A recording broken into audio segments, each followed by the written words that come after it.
There are cases in this conflict where military force has saved civilians.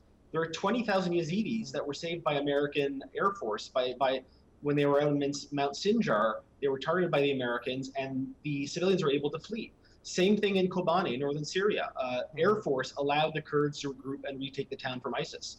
So we have to actually admit that there are cases in which people owe their lives due to us targeting ISIS.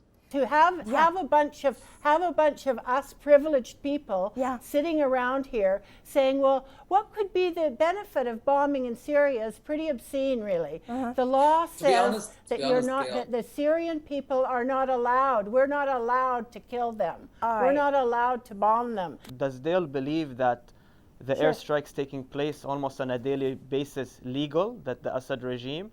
And if she doesn't believe they are legal, how can we stop them? So she mentioned in the beginning talks of use of diplomacy. Well, we know that there are 2 Geneva Conventions. There are 11,000 people that we know of that are dead under torture.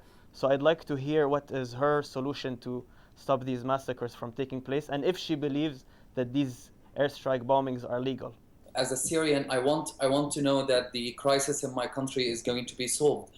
And for the last 4 or 5 years, we're talking about intervention to stop the Syrian regime, and nothing really happened. And then when ISIL started harming the international community and pushing the international community, that's the point where the international community decided to attack ISIS, not to solve the crisis in Syria, not to save Syrian lives. Airstrikes, more destruction, more bombing, more collateral damages. Thank you for who mentioned that.